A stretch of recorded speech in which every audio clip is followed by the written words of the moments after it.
hindi namin naitanong, no? For this coming tournament and your preparation. Go ahead, Charles. Ubate. For me po, I just want to share how helpful memory has been for me po. Since I have been training or was introduced to memory sports for since 2018 po. And it really helped me improve my my schoolwork po, especially since the pandemic. And during the pandemic, that's when I started to become homeschooled po. And since in homeschooling, it's kind of like I do my own schedule po and I do my own schoolwork, so it really helped me speed up my schoolwork and be able to get better scores and tests. Okay, thank you, Charles. So what about Patricia?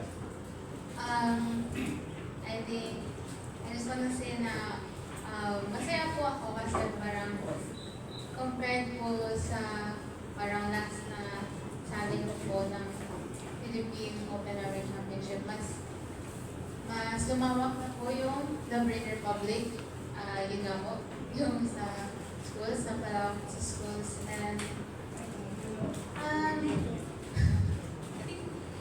since yung pag-memorize ko is like, parang medyo happy ko po talaga siya or na-enjoy ko po talaga siya. So parang masaya po ako na parang na-discover po ng ibang ibang mga bata po. May event di ba puzzle?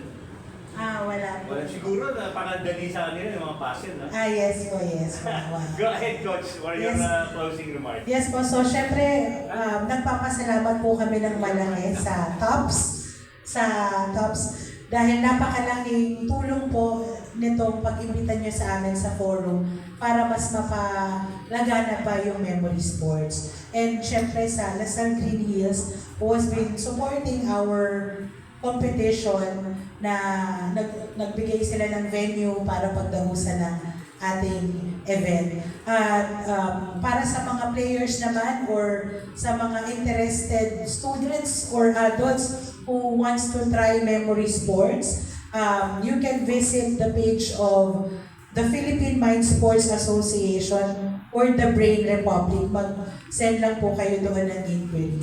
At I just want to remind everyone na it's never too late to train your memory. Ayan. Yes, thank you, Coach. Salamat po. Siguro kami, makikitrain na rin kami para hindi yung mga bad memory matanda. Yung mga makakalimutin, sana paganain. May habol pa? Hindi kasi halimbawa yung Philippine team nyo, halimbawa sa basketball nila, sa volleyball alas. Ay, yung parang moniker. Pero pwede yung tawag sa inyo. Sa ngayon po, ang tawag lang sa amin ay Philippine Memory Team eh. So, yan, maganda nga po yan, no? May Mag-isip moniker kami kayo. ng moniker. Pero siguro yun na, Pinoy Henyo. Parang, Di ba? Pinoy Henyo. Tanong, Ayun lang ang ninyo. tatanong lang ako, anong kaibaan ng memory na sa inyo at saka nung kay Rakasa? Yung memory sports Yung na calendrical Ano sabat. si Rakasa, meron din siya memory. Ano kay Bahan? Pares lang ba yan? Before po, nakakasama namin siya, pero ngayon po sa organization, hindi na po namin Pero siya nakakasama. yung tawag ito yung Calendrical. same. Okay, same lang siya. Same lang. Parang basketball din, may BAP, Yeah. may SBP, Yes. pero parang bola ginagamit. Parang boxing din, may iba't ibang organizations. Okay, so muli, syempre papasalamat din ng TOPS sa ating mga panauhin, especially kay Charles, kay Patricia, at kay Coach AB. Syempre sa mga magulang, no, na talagang pinapayagan itong mga bata na magpunta rito sa atin para maging panauhin. Muli, nagpapasalamat ang TOPS sa Philippine Sports Commission, sa Berus Person Cuisine, sa Pocari Sweat at sa Lila Premium Healthy Coffee.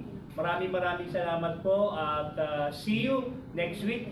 This is Edwin Rullion from Manila Standard Sports Tech.ph. Maraming salamat po. Trisha, thank you. Coach, thank you. Charles, thank you. Oh, yes, Deep mamaya pa. Docu tayo, docu.